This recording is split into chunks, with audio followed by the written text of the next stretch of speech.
Good afternoon. I want to thank everybody who joins us in Ukraine Media Center Ukrinform. We continue our operation. My name is Olga Atamanova, and today is day 356 of the full-scale invasion of the Russian aggressor in our land. And I want to thank the representatives of all the mass media who tell the world the truth about this war. I want to introduce our speaker today. It's Ayder Rustemov, the mufti of Crimea, head of the spiritual administration of Muslims of Crimea. Good afternoon. Good afternoon. It's been almost a year of the full-scale invasion. So how the religious community changed within this year? What are the challenges they're facing and how does it live now? Well, first of all, we are not just the spiritual administration. It should be understood for all our audience. We are the spiritual administrations of the Muslims of Crimea, and we are the only religious institution of the indigenous people of Ukraine. And we want to thank Mr. President Zelensky and his team. As the legal entity, we were created back in 2017, but again, I want to emphasize that we are a religious institution. It's important to understand in the context of Russian aggression against Ukraine, Russian war, which really started in Crimea back in 2014, not in 2022. And that's why we represent the adherents of our religion both in Crimea and on the mainland Ukraine. As to the life of our communities after the beginning of the full-scale invasion, the life goes on. Many families left, many of our adherents left, but our communities, especially in the central and western part of mainland Ukraine, but if we count all the community, not only in the mainland, but it's 22 communities in total, they continue their statutory activities. We continue to operate in a normal manner.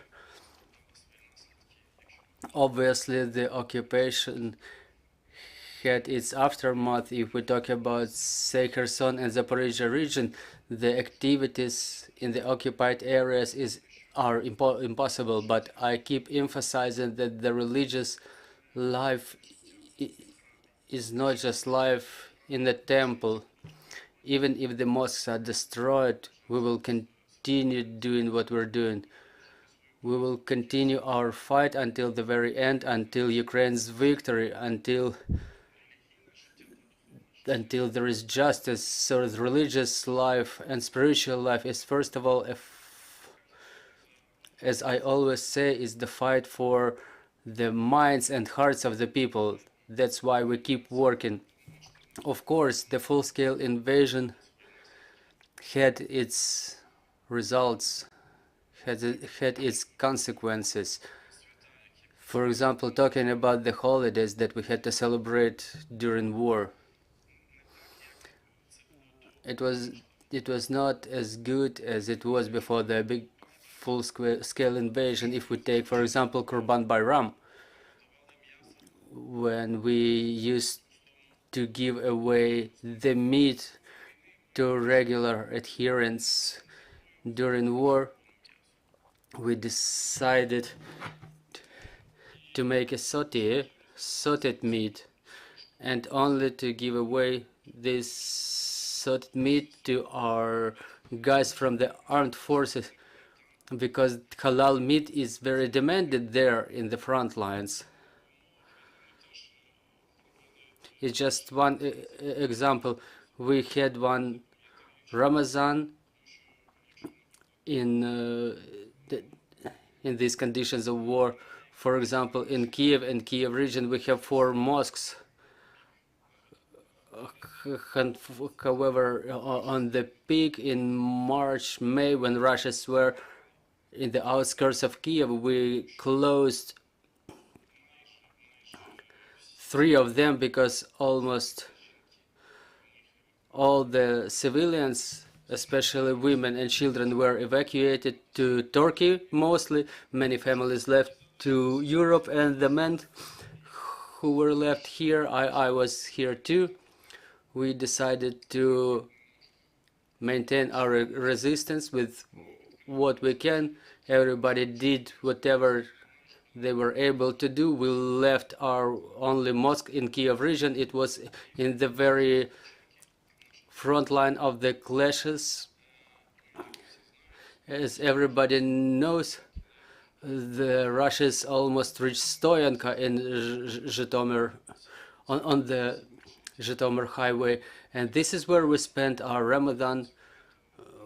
We were standing there. Our guys kept resistance. They were keeping repelling the enemy attacks. We were feeding the territorial defense forces.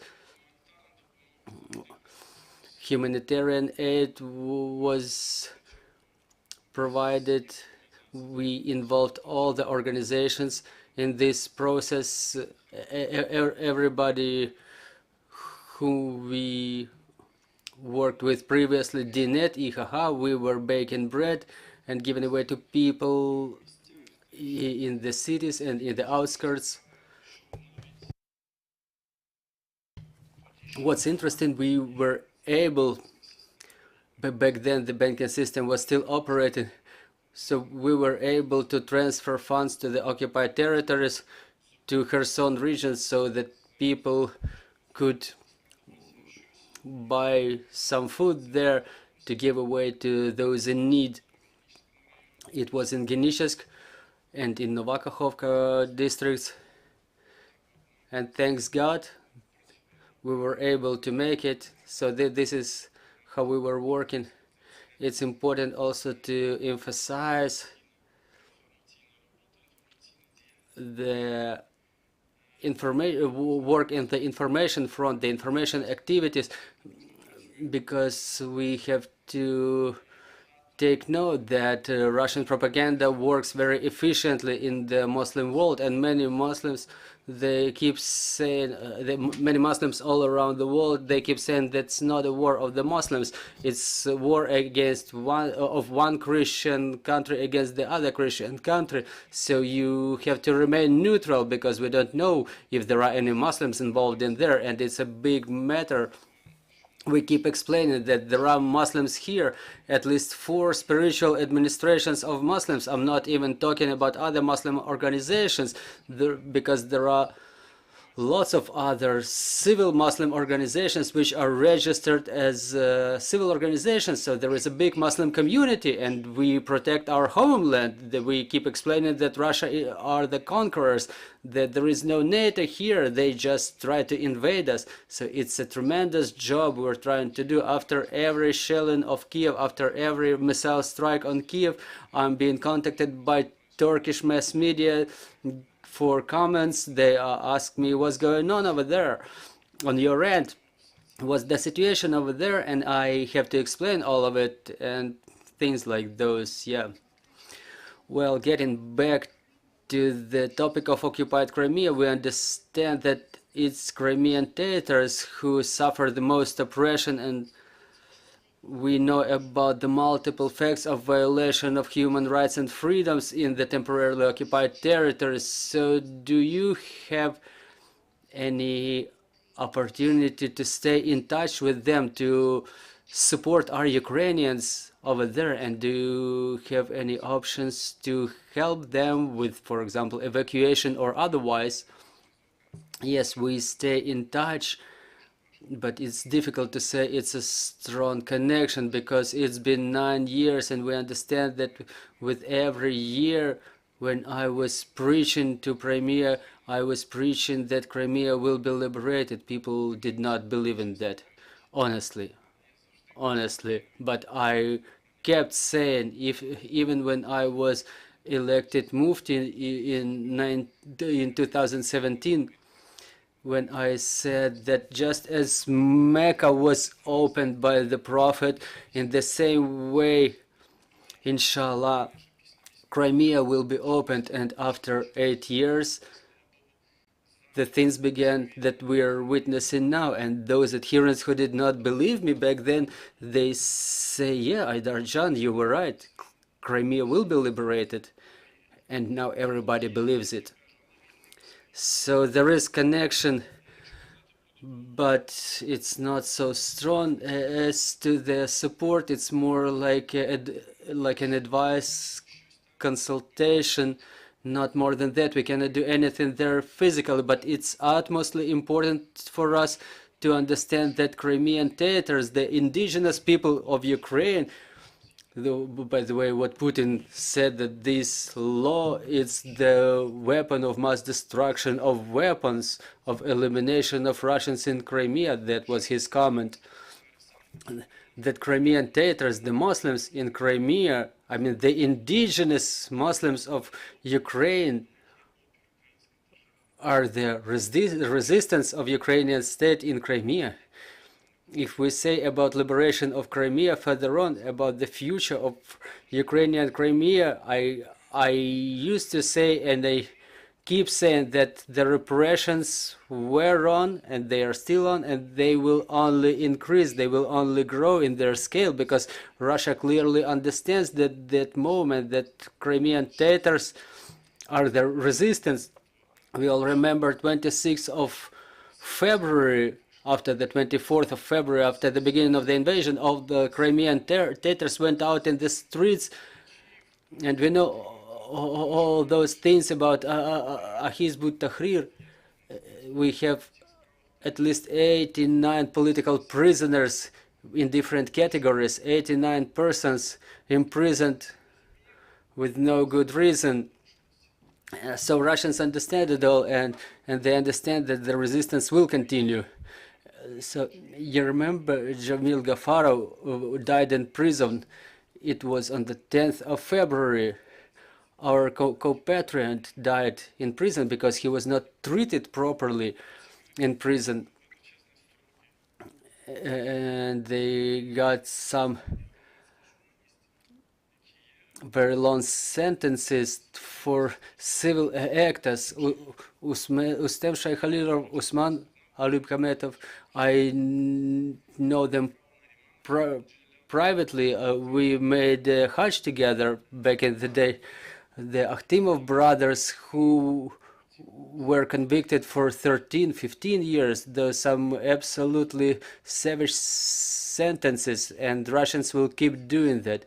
So you mentioned the information war by Russian Federation, by propaganda, which is spread all around the world. What's your evaluation?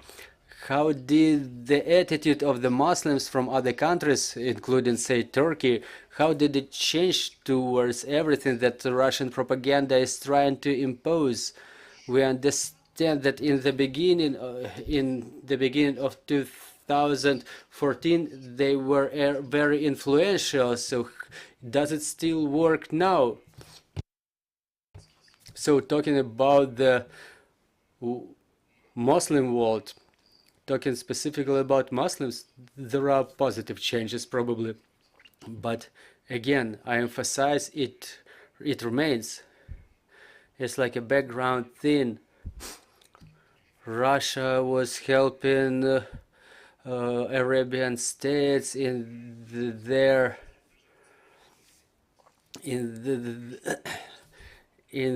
so to say countering Israel, and there is this logic that enemy of the enemy is the friend, so we have to keep explaining them. So we have to keep explaining that we Muslims, we are indigenous people of Ukraine, in the people of occupied Crimea, the homeland of Crimean Tatars. Crimean Tatars are the Muslims, and if the invader comes to your house and they try to kill you, they kidnap people, what you gonna do? There are positive changes, but we need to keep reminding about it. We need to keep talking about this. So if there are any questions on the floor, please go ahead. Valentina Rengel, Ukrinform. I have a question. A little while ago, the imams are being persecuted in Crimea by the Russians. So if you can give us a little bit more detail about that. Well, imams are being persecuted in Crimea since 2014. Imams were persecuted in Crimea back from those times, but I don't know if there are any imams still left there. Yes, they used to persecute imams there, but we have to understand that the religious organization over there, the spiritual administration of the Muslims of Crimea, which is illegitimate, which became collaborationist administration, is just a puppet. Just a puppet using which the occupational government does whatever they want. For example, a couple of years ago, before the pandemic, what they did, they started disconnecting the mosques from electric power supply, from water supply, in just before the Ramadan, only because those mosques were independent. They refused to submit to occupational administrations, which is represented by that collaborationist mosque or collaborationist organization I'm talking about. And another example about what was going on in Crimea, the events in Kherson and Zaporizhia regions. We have a lot of communities there in Kherson region, and there is no single head of the community which would not have been searched. The example of Rustemov, who gave an open interview, who was tortured in Henichsk high school. It's infamous high school that the activists with an active civil position were pulled through.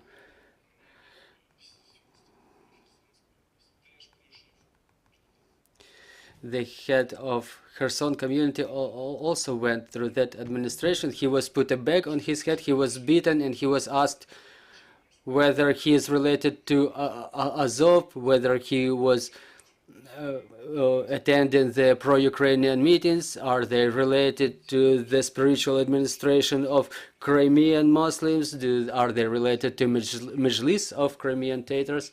They're being beaten with the handcuffs, and then the people are forced to sign the document on cooperation.